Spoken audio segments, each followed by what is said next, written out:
Hey, what's up, everybody? You are watching the Recovery Clinic. We got an amazing show for you today.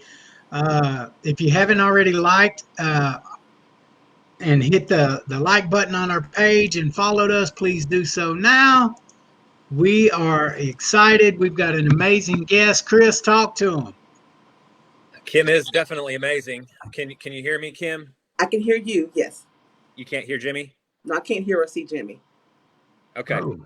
So while we fix a little technical issue, we are going to get right into it. So the Recovery Clinic, we're so glad you're here. Anybody new, we've created this show to stay in contact and be supportive and accountable to one another during the pandemic and the unrest and uncertainty in our personal lives and the world at large. So we do this under the notion that together we're stronger, and we can't do this thing called life alone, nor do we really want to, right? And so I want to touch on that beat.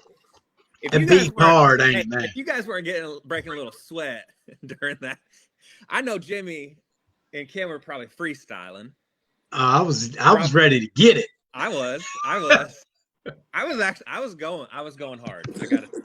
That's a good beat, Jimmy. Thank you for bringing that for it to us today. We like to switch it up, Chris. You know, we've got our intro, but variety is the spice of life, man. We want to change it up a little bit here and there. That's right. So before we go any further, I got to share a little bit about our beautiful and wonderful woman that is Kim, our guest today. She is a graduate of UA Little Rock, right here in Little Rock. She's got a master's degree in social work, and since you're with us right here, usually you're not with, so correct me if I'm wrong, but you've been in behavioral health care your whole career. Yes. Right after graduating, you went into the field. Yep. You're a bright and shining star in the entry, and now you're a leader among a bunch of wonderful professionals in this field. And so we're excited that you're here. Thank you. You've received recognition for your hard work, which is not surprising. In 2015, you were the Woman of the Year. Given to you, the recognition was by Women's Own Worth. Is that correct? Yep. Yes. And so, among other things, and my favorite is you're the lead therapist at Natural State Recovery. And so we are so grateful to you. Our clients are so grateful. Of course, that's your favorite, Chris. It's my favorite because our clients get to be around Kim, and I get it. They are undoubtedly on the right path after meeting. So anyway, welcome to the show, Kim. We're so glad you're here. We're going to talk about a lot of things today, but one of the things in your bio as well that I almost forgot to mention is a lot of your work has been done to dispelling myths in mental health. So will you give us a few examples of what you've done, what kind of myths are, and maybe some stigma as well, it may be attached to that. What kind of myths and stigma exist in mental health? Thank you guys, first of all, for allowing me to come on. I appreciate the opportunity. Absolutely. I always say people don't have to want to hear you talk. So when they do, it's an honor. So thank you guys for having me. And thank you guys for broaching the subject of mental health because it's not one that we like to talk about. One of the things that I've said since being in grad school was nobody wants to be crazy. Mm-hmm. I ain't crazy. That's the first thing people tell you is I ain't crazy. When you say go get a therapist or go talk to somebody, I ain't crazy. I ain't, and that's not the deal at all. I think people assume that because mental illness is on a continuum. Okay, at some point we are going to all experience some mental health issues. You're going to get depressed. You're going to get anxious. And depending upon where we are, that may last a long time. It may be brief. It may be reoccurring. One of the big myths is that it doesn't happen to me, or I can deal with it on my own. And sometimes we are able to process some of these things on our own. But most oftentimes, if you're grieving, if you suffered a loss, and what people don't understand is that any loss is a loss. You lose a job. We've lost our independence right about now. So we've lost a lot of our freedom right about now. If you are a free spirit and used to going, guess what? You've got to grieve that. That might trigger some mental health issues, some mental health problems. So one of the things that I think people get misunderstood is that having those issues, being depressed, or even having a diagnosis makes you crazy. No, it does not. You are crazy if you have some of these issues and don't get no help.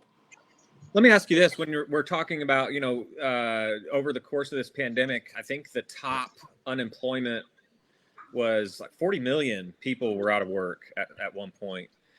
So when you're talking about grieving that as a loss, which is definitely true, and grieving other things, why, when we're talking about coping in grieving, why is it some cope like I used to with any kind of substance to change how I felt because I thought it was going to help me deal better with? Why do some people go that way and some people go towards maybe a more healthier way? Because one of the things that when I'm teaching, I don't even like the word coping skills. Mm-hmm. Because cope means to drag it along. Cope means I'm still bringing this thing with me. We all have coping skills. They're not really good. They're drugs, they're alcohol, they're sex, they're shopping, they're working too much. All of those things are things that we do to cope. Some of them are seen as healthier than others, because if I'm working freaking 10 hours a day, 6 days a week, and bringing in the money, they say, oh, well, she's just a hard worker. No, that could be actually me trying to manage some other stuff. Yeah. See what I'm saying? So we don't need really coping skills, because cope means it's going to stay with me. You know what I'm saying? And what I want to do is manage that thing. Whatever it is, I want to manage it. So in answer to your question, we need some tools. We need better tools to manage what we're going through. So instead, if we look at how we've managed life thus far, some of us have managed life and our tools have been drugs. But if we take that and we equate it with a tool, that's like taking a spoon, trying to dig a trench with a spoon. You know what I'm saying? And somebody over here has a shovel, and they say, "Hey, you know what? I got a shovel. You can use my shovel." And be like, "No, I'm gonna use the spoon." Knuckles bloody, hand tired. You see what I'm saying? They have the wrong tool. So we've used Totally, the wrong, totally committed to that spoon. but they are totally committed to that spoon, baby. They're like, no, this spoon is gonna get the job done, and it will after your knuckles are bloody, and after your hand is cramped up, and 5 days later when you could have gotten the shovel and been through in 2 hours. Yeah. So you But need some. We have to have better tools. So yeah. to answer that, you go. If I get better tools and I understand that I need a better tool to do this with, we can all handle stuff better. So my ineffective tool of drugs, I'm gonna put that tool down, and I'm gonna get in recovery. I'm gonna take that tool, use the tool of recovery, and in that toolbox of recovery, there's several different things in that toolbox of recovery. I'm I Hmm. gonna get love in. that. I'm gonna get in therapy. There's several different things in that toolbox of therapy. There's several different other different tools in there. So we need better tools, not coping, because coping means that thing is dragging on me. Yes, I'm so glad that you differentiated that. Yeah. Kim, I got a question. What is it about what's going on in my head that makes me want to stay committed to the spoon and not try the shovel? Here, because now let's talk. That's a good question. Let's talk about that. Even in the day where we are now, with all this going on, and we're asking people to change their entire way of thinking. Okay, Okay. so if my daddy used a spoon, and my mama used a spoon, and my papa and them used a spoon, everybody I know, everybody around me used a spoon. Guess what? I know the spoon. So it's So it's it's basically it's culture. it absolutely can be. Absolutely Right. it can be. Or if I started with the spoon, I'm going to be committed to it, because sometimes it's pride and ego. Sometimes our egos get in the way, and we're committed to this very maladaptive way of thinking or doing things. So it's culture, it's Mm. pride. Sometimes it's piss poor thinking. Yeah. Honestly, it's this piss poor thinking. Honestly, sometimes it's lack of information. Sometimes it's fear, because if I'm afraid of the shovel, because the shovel is big. You see what I'm saying? And this It's new. spoon, It's change. it's fear of change. Absolutely. So a lot of times it's fear of change. It's fear of failure, because I can manage this spoon. I might not be able to manage that shovel. So there's a whole myriad of a plethora of reasons why I stay committed to this spoon. It's the devil that I know. Right. Yeah.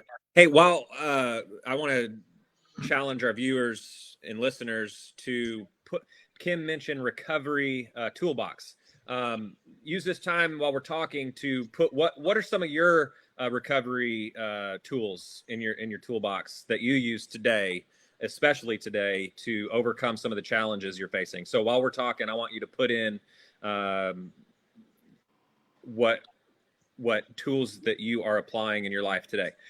Kim, so what about like getting somebody down the ground with a spoon or straining them and then taking a spoon out of their hand and putting the shovel? How No, so no, that I want to dig deeper into this, and because what when someone this is a huge pivotal moment for somebody who is going to have the courage, the vulnerability, and the strength to put the spoon down and pick up a shovel. And so I want to stay on this for a few more minutes because it's such a transitional moment. mhm. When so how do you attract somebody? How do you attract somebody to do that? Absolutely. The relationship in any part of this does the work. So you first have to understand that I'm invested. I tell my students when I'm teaching, a client or anybody, a peer knows within 5 minutes if you are really vested in me. They Yeah. know. They Amen. know if Authentic. they know if you just biding time, if this is just a check for you, if this is, some CEUs, people know. So that being said, once people know that you really are vested in them, you can help them to see. Because as a clinician, it's not my job to take the spoon out of your hand. I want to show you how the shovel is a better option. One, because we have two types of change. You all know that we have first order change and second order change. Those are the Right. two types of change. First order change is when I decide, you know what, this spoon is wearing me out. Let me get the shovel. Second order change is when my mama told me to get this shovel. The judge said get the shovel. Uh, the court order said get the shovel, and so I get the External shovel. motivation. Exactly. So that second order, and I'll pick it up because the judge said get the shovel. I'll pick it up, but I'm not gonna keep it. Right. Right. Because it's not self-determined. Exactly. It's not my so my goal in this is to, or my job would be to, first of all, let you know I'm vested. I care, like for real, for real. And then I'm going to help you identify, number one, what is your attraction to this spoon? Yeah. What does this spoon serve? What's the purpose there? Because you hold on to it for a reason. So if you say to me, well, Miss Kim, see, my daddy used the spoon all my life. Okay, let's talk about that. Let's Yeah. talk about that. So, or you say, or it's a trauma. Bonnie put up here our responses to traumas. We have trauma responses, and the brain develops new synapses that deal with trauma just like that. So, whenever the brain sees something as trauma, it's going to hold onto the spoon even tighter. Does that make sense? Oh yeah. So, depending on, I have to help you identify, number one, what is your attraction to the spoon? What purpose does it serve? When we identify that, then we can process that so that you can understand. Because for me, it's 4 steps. It's identifying what it is, my affinity for the spoon. It's Something that we've been trying to avoid. Yep. we've been trying to avoid, and sometimes we don't even. I say identify because a lot of us have stuff we don't even know what it is. We know it's something, but we can't articulate it. See what I'm saying? Right. So then we sit down with somebody and we're able to identify, and we go, oh, that's what that is. And it makes sense once we realize it. Yeah, I Right. love those aha moments when people go, that happened when I was 10 years old. And I'm like, whoa. Hey, Kim, Jimmy has the first time he met his wife Chelsea, he had one of those aha moments with his pants. Yeah. He did. Yeah. That was I, identification, bro. Yeah. so when we go back and we identify, like I said, sometimes this stuff is very old. It's not new, you guys. Some of this stuff we've been dragging around for years and have no idea what it is. So first we got to identify our attraction and our affinity and our desire to keep the spoon. Then we process that. We process that so that we can, okay, this is what this is. This is why this is. This is how this came to be. The how, whens, and whys of something. Okay. So that we can understand it, because we got to be able to understand it.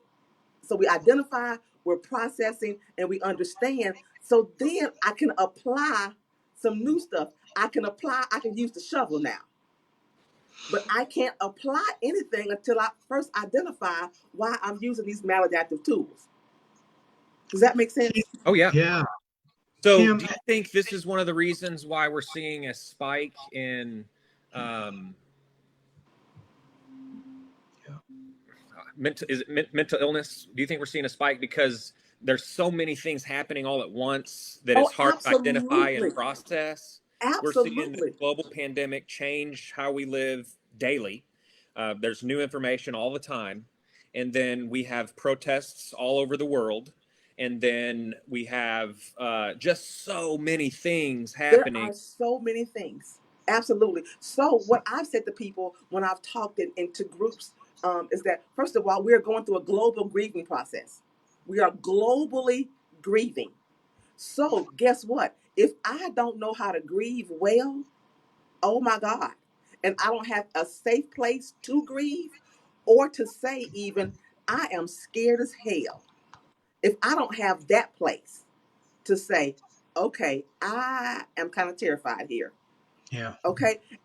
And think about, if I'm grieving, we're globally grieving. I don't have a safe place to grieve. I don't know how to deal with this, because guess what? A lot of us, our emotional maturity is not real high anyway. So we don't even know how to navigate a lot of these feelings. We don't know what they are, because typically what we've done is we've medicated them. Yeah. It's easier to judge too. I mean, it's hard to Oh man. turn the magnifying glass on me and how I'm feeling and what I'm doing. That's painful sometimes, and that's difficult to do. So what I'm going to do is I'm going to go get behind the keyboard and fire off a bunch of random judgments in hopes that it's going to make me feel better.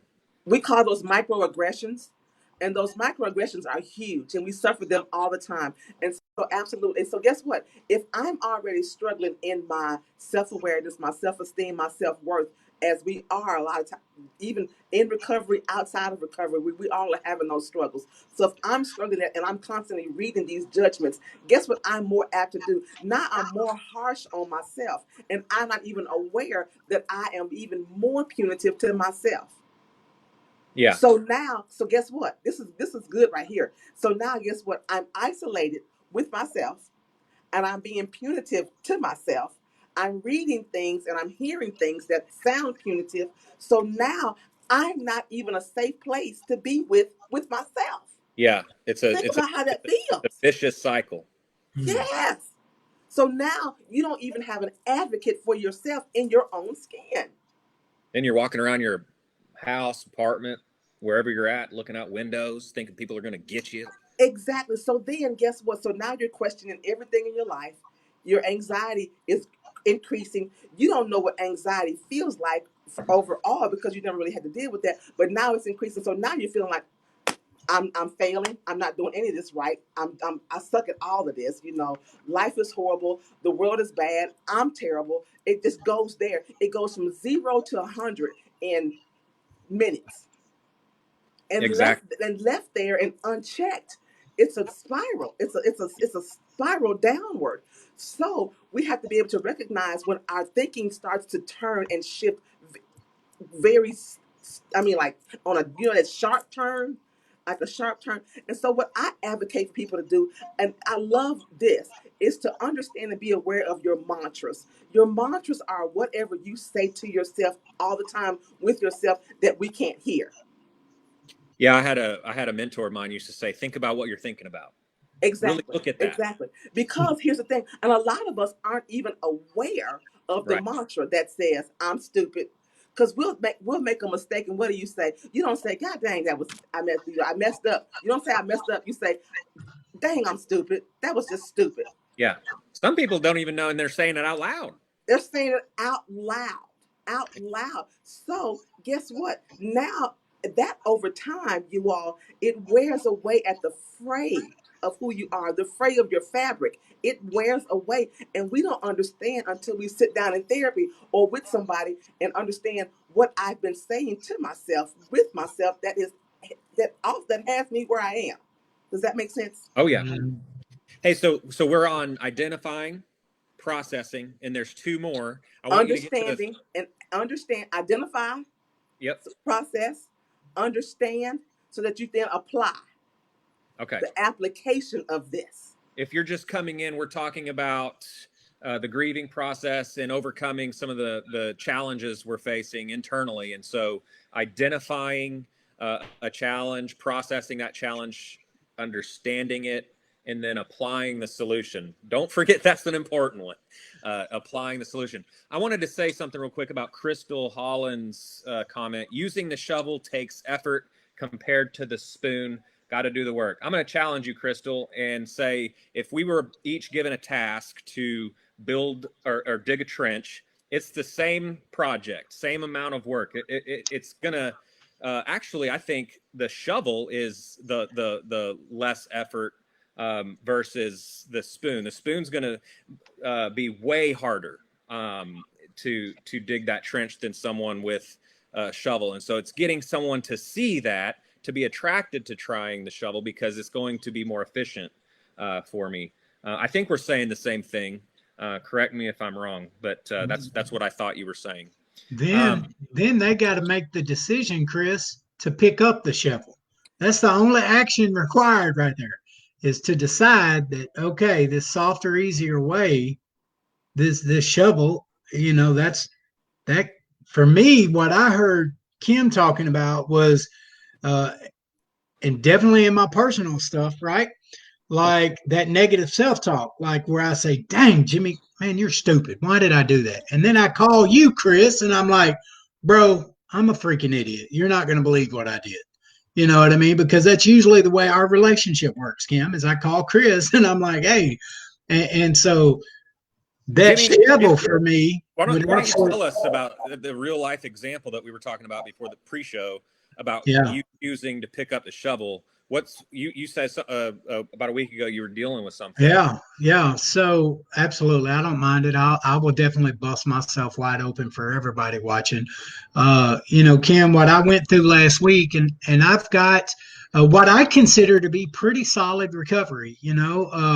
But I began neglecting my self care somewhere, and Chris pointed that out. And so my system, right, is I always take it to prayer. Then I mention it to my wife. I reach out to Chris. I reach out to Bonnie Stribling, and I call my sponsor.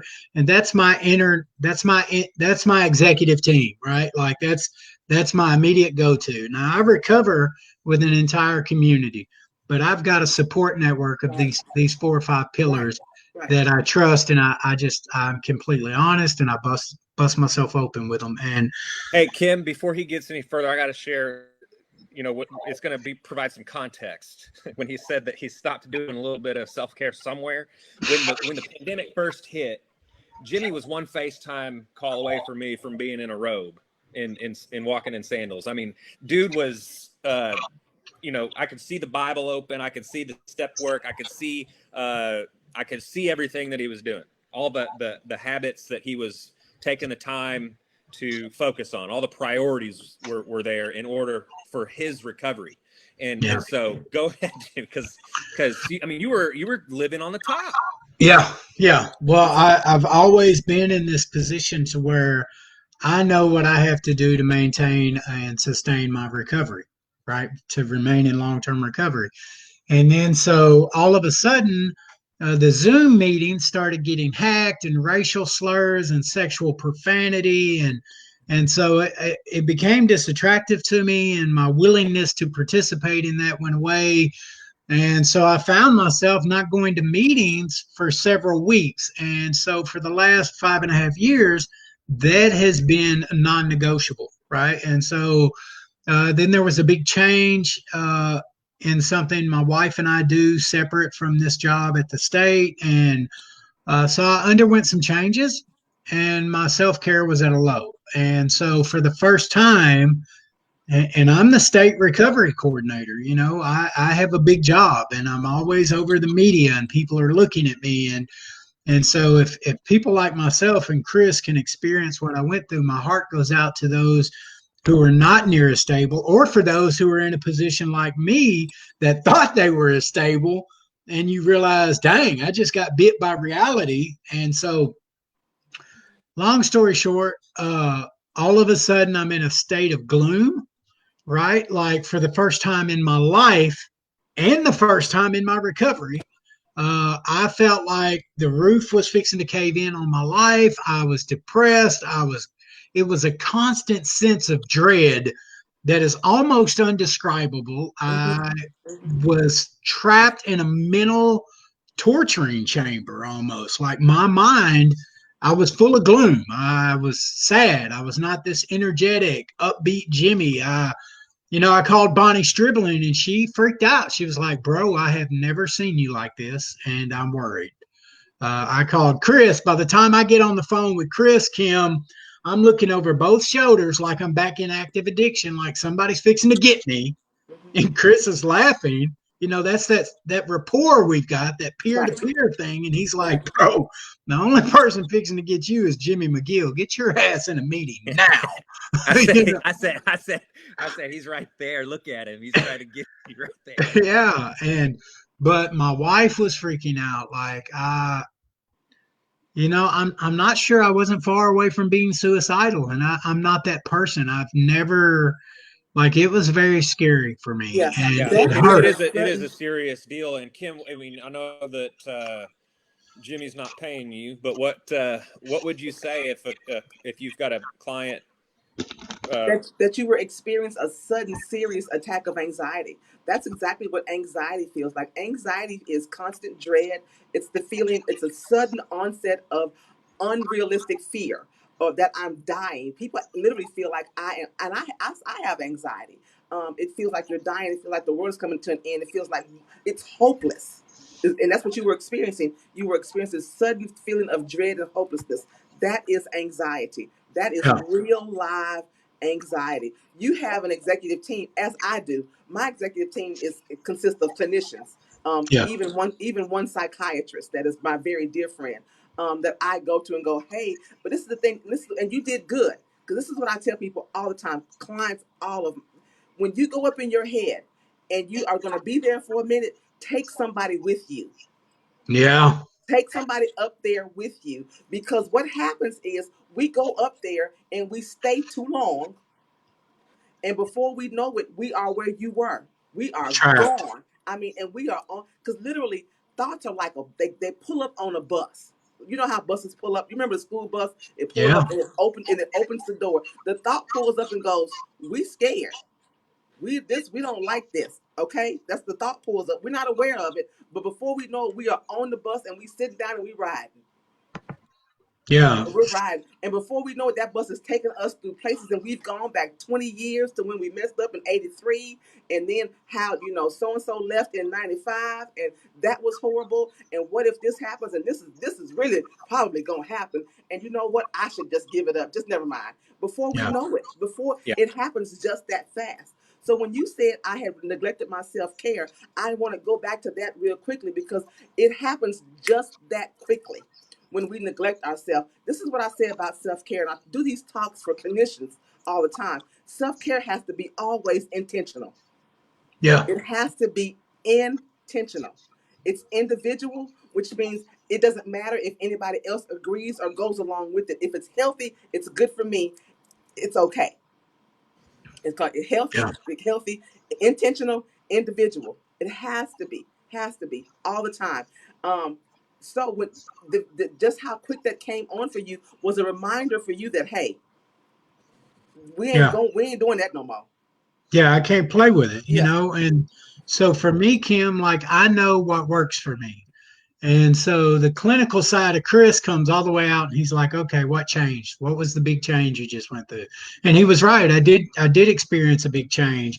And that combination with my lack of routine self-care, right? The only time, Kim, that even comes remotely comparable to what I experienced, I was in active addiction, completely out of dope, coming down, Mhm. no money, nowhere to go, Mhm. standing on the street, not sure where I was going to sleep, Mhm. and being afraid of what was going to happen when it got dark because I didn't have anywhere to go. Mhm. And so and that still didn't hold it didn't hold a flicker of a flame to Right. what I Right. experienced. And But think about what we're going through. Think about all of this uncertainty and all of this new stuff. And with all of the new stuff, and this is what happens with us. New things are going on and stuff is getting crazy. And instead of us digging in and really being conscious of our self-care, we fall off during a yeah, time when we really need it. Because think about the uncertainty of right now. We all are living in a place of what's going to happen next. Yeah. We all So we all are doing that. that's So that's a with that mindset, we already have a heightened sense of anxiety anyway. Anyway, so if I don't stick to what I know works for me, very quickly that already heightened state of anxiety becomes huge. big mushroom cloud. Yeah. yeah, So that's a great segue into what I wanted to ask you about, because I think it's important for our viewers to think about, um, with the protests, with the coronavirus information coming out daily, um, and anything else that is in someone's life with maybe still unemployment, no job, Exactly. everything else that's kind of compounding what's going on everywhere in the world. Um, for me, I'll use me as an example. I'm glued to the news. I'm obsessed with it, and it depresses me because what I end up doing is getting into the comments section, and then I just get lost in that. And then so I'm paying attention. And so what I want you to share with viewers is how to find the balance, because it's important to stay up to date. Things are happening that are impacting us that we need to pay attention to, but how do we stop from going over the cliff? Absolutely. What we have to do first of all is log off. We've got to we got to put these phones down. You have to log off. Here's the other part about not logging off. They did a study a while back when we had this huge onset of smartphones and technology. And so they did a study on the brain, and they showed how we're receiving like 100 times more input to the brain, which makes the brain synapses fire. So the brain needs time to log off and to calm down. If we never do that, the brain is constantly doing this. Literally, the synapses are constantly firing. So guess what that's going to do with your anxiety? Because it has had no time to log off. So in finding balance, you have to log off. People say, "Well, Kim, I gotta know what's going on." Believe me when I tell you, whatever you need to know, you're gonna find out. Yeah, that's true. Somebody, somewhere, somehow is going to get word to you. Have you ever been on like a whatever app, Twitter, Facebook, Instagram, and you see someone comment that they've been off for like a week and they're so happy? And you just keep scrolling, like you see that information. I even connect it, like, oh, that's very true. I'm sure that's true. So you have to log off.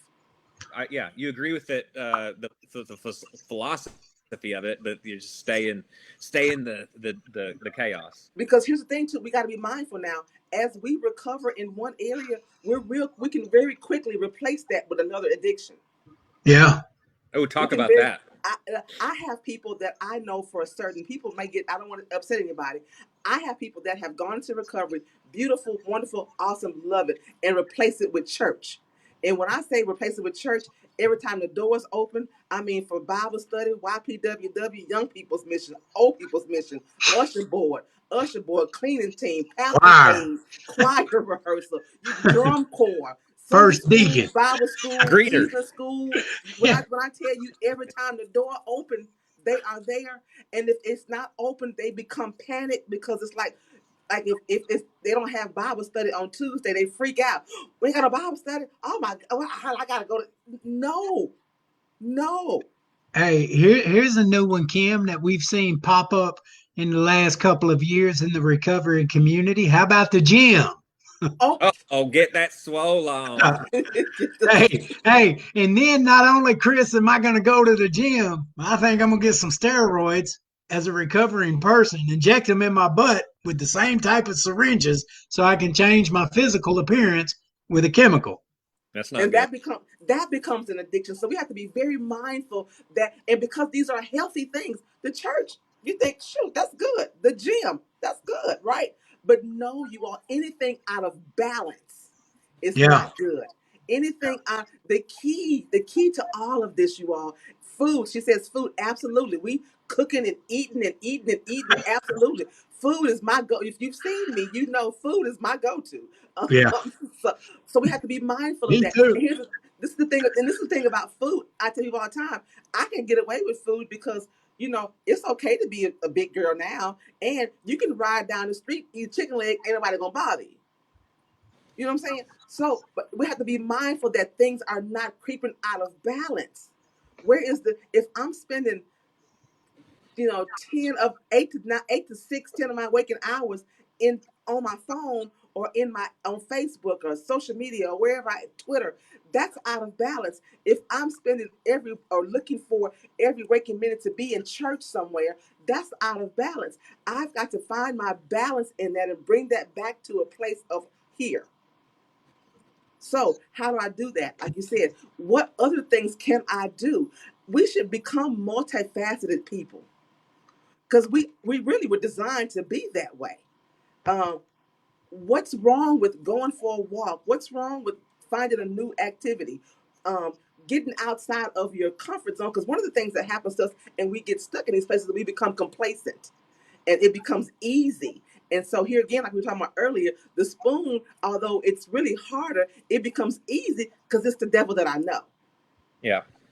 I think my 8-year-old daughter is more spiritually connected than me lately. She's started karate. She's yesterday or the day before, she started sewing camp. So those new activities are uncomfortable for her. Absolutely. But Absolutely. doing it and learning, and when I see her, she's completely joyous. I mean, she's See, doing the thing. absolutely, absolutely. My daughter has been off, and because she works in the hospitality industry, she started doing plants. Her yard has become just beautiful. She now That's awesome. has like 20. She has 21 plants. They all have names.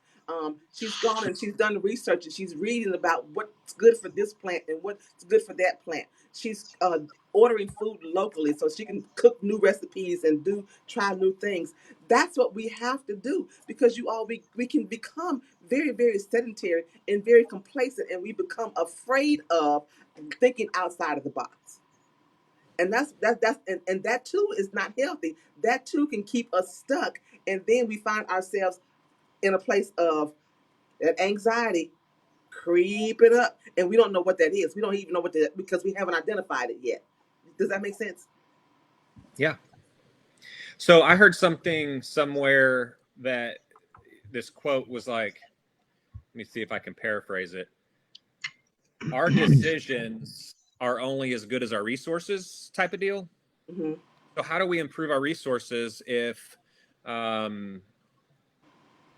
our spoon has been passed down from generation to generation? So breaking the cycle, right? breaking this Breaking the cycle here again, and not being afraid to challenge your own thinking. That's part of the fear of that, is because if I put down the spoon because I'm afraid, because it's been passed down, here again, like I said, for some of us, challenging that way of thinking means I have to challenge everything that I knew. Yeah. That's scary. I think what you said too with the executive team, that's what I wanted to allude to is, Mm-hmm. you know, because I can't fix the crap in my head with the crap in my head. And I'm not going to Absolutely. identify that maybe my spoon has been, you know, perpetuating failures in my life, you know, so maybe I'm just unaware of that. So I think it's super important. I call it the mastermind group for me, where you have these people that you're completely vulnerable with, that they know everything about you and they can see you better than you can see yourself. Absolutely. Because that, when I trust those people, I trust them. And when they tell me something, I listen. And so I think it's important. So tell me about how you, both of you, built your executive mastermind, whatever the group that your inner circle. How do you select I and surround build those myself relationships? I surround myself with people that are smarter than me. I always say, if you are the smartest one in your circle is too small. It's too small. So I surround myself with people that are smarter than me, because I will convince myself of my own BS. I will. I will make it. It'll sound good. It'll be accurate. It'll be on point. So I go to people, like you said, that I've identified. It's very small. And here's the thing, people. I want people to understand this, and I say this because I caution people: be very careful when choosing your executive team. Be very careful that these people are healthier or as healthy as you, and maybe smarter than you, because everybody is, number one, not as healthy as you think they are. Number two, people's motives can be ulterior. And number three, if they jacked up and crazy, they ain't who you go to. Because see, I have a shoe issue. Okay. I love shoes, all kinds of shoes. I love shoes. I love shoes. So I have a friend, she loves shoes too. So guess what? When I'm like, you know what, girl, they having a sale at Dillard's. And I ain't bought a pair of shoes in 2 weeks. I need to go to the sale. What I Jones. do is I call her, because she like, girl, really? We need to go to the sale. Yeah. Okay. No, you know exactly what you're doing. Yeah. I know exactly what I'm doing. Who I don't call is my mama, who says, girl, if you buy one more pair of shoes, uh, I'm gonna beat you. Because your Don't buy mama more gonna shoes. tell you the truth. You don't My want to mama hear the gonna tell me the truth. truth. So I don't call my mama, because I know what she gonna say. So when you're choosing your team, choose people too, because you have to have somebody that will speak truth to power, that will speak truth to your power to make the right decision. So your team should be safe, smarter than you. At least somebody in the team should be smarter than you, as healthy as you, or healthier than you, and that you trust, with no ulterior motives. So that's So how when I I was choose my feeling, team. when I was, you know, I went through this little depression spot, just lethargic and very difficult to put one foot in front of the other in terms of motivation. When I'm listening to you talk, and and I do have a mastermind group, and but like you said, sometimes I don't use those people in my corner, and I'm sitting, wondering why I'm feeling so down, staying logged in all the time, and then I look around the room and see who's in that group. I've got a bearded dragon and Callie, who is our rescue dog, and I'm not sure I'm the smartest one in that group. But you know what I mean? So then I'm isolated. I need to get out of this. And so. Right. So, and be mindful here again, because like you said, we can have an executive team, beautiful. But if we don't go to the team, because sometimes we are caught in ourselves and in our ego, and we want to feed that, so we don't go talk to the team, because the team's going to say, if you don't get your ass somewhere and sit down, the team's going to say that. Somehow the team going to say that. But we don't want to hear that. I want to go get shoes. So I'm calling the person that I know is going to support me going to get the shoes. Now, what I have to be, co-sign your bull stuff. That co-signs my bull stuff. So what I have to be mindful of then too, with that in my mind, is the after effects of that. How am I going to feel once I buy the shoes? Because I know I've called my co-signer. I'm not going to feel good after that. But so I have to go, okay, let me call my mama. Because my mama going to tell me to sit down. You don't need not one more pair of shoes, Kim. That's what she's going to say. And I need that. And I like what Parker just said, because you can feel attacked. But here's the thing: it won't feel like attack if, like I said, your team is people that you trust and you know they are invested in you. It won't feel like attack. Parker's saying he feels like you shooting at him because he knows he doesn't reach out to his team. Oh, exactly. Okay. But hey, he's going through some identification right now, right? That's good. I love that. We're going to send him an invoice for this free counseling session he's getting from you, Kim. I tell people all the time. So to your shoes story, if the UPS knows every name of those plants in your yard, then they're coming to your house too much. Absolutely. They know me at the UPS store because I'm going to pick up my stuff all the time. They go, "Hey, Miss Bell." They've already got it ready. They see you coming from outside the parking lot. That's too much. That is too much. But when you identify the fact, okay, if this is information that says, yeah, I'm not reaching out enough, that's me. That's good. Give yourself credit for recognizing that, because you took the first step in identifying. You identified the fact that I'm not reaching out enough. So we've processed that. You understand that. So now you can apply something different. You can apply calling more. Yep. You can apply calling more. I can chime in right there, Kim. Not reaching out was a part of the neglect in my self-care that almost led me to that self-destructive moment in my life currently, right? And like, I've got a good life today, right? Like, I'm stable. I've got an amazing career. I love what I do. So I literally never work. Like, I'm up at 6 o'clock excited to go into work 3 years after starting my career. Like, I can't wait. I love my team, love my supervisors, love my animals, my wife. I mean, like, I've got it made. I've got a dream life, and almost threw it away because not doing what I did that helped me get it. Like, and so to speak to what Parker's going through, we don't have to get back to the basics, Chris, like you told me, if I stay my ass on the basics. No, it's hard to fall off the edge when you're in the middle. But sometimes our higher powers will do for us what we can't do for ourselves, and pick us up right before we get into that head-on collision. Absolutely. And those are the moments of grace. And when I can hear that truth, when I see that in myself and become self-aware, that's grace to me. I look at that as a gift. That here I am running for the cliff, or playing on or playing on this bridge with no guardrails, and then finally see the danger.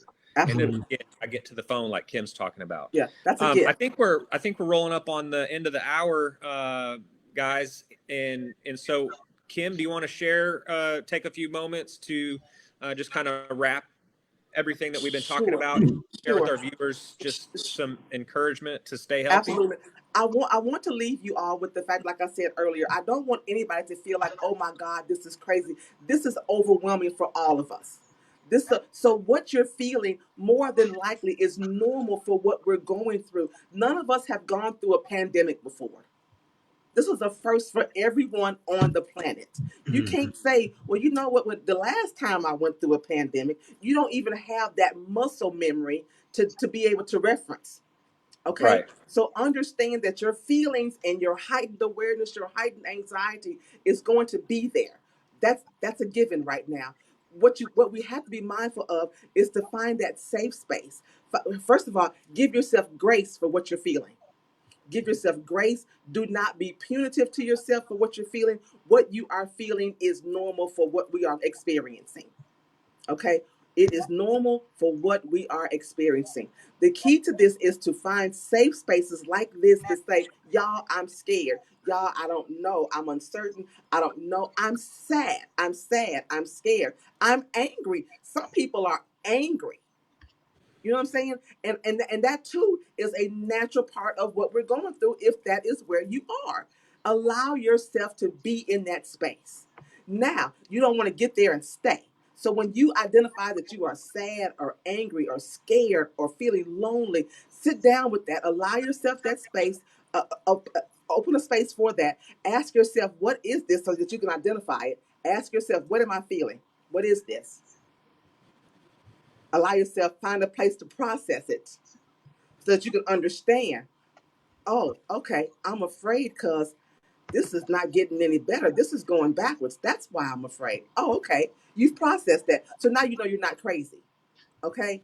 So then that you can apply something else, and you apply what you need to apply is you got to go into that toolbox that you've developed. And okay, what tool do I have for this? This is fear. I need to find my tool for fear. Okay, what is that? Is it the Bible? Is it meditation? Is it calling someone? Is it your sponsor? What do you have that helps you when you are feeling fearful to use?